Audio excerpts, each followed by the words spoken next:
తన ప్రాణాలే నీవని ధర్మేచగా తన మనసంత నీదని అర్థేచగా తన వలపంత నీకని కామేచగా అవధులు లేని ప్రేమకై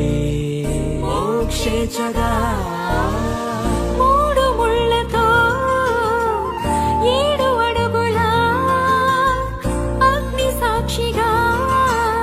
ఇద్దరు ఒకటిగా మారగా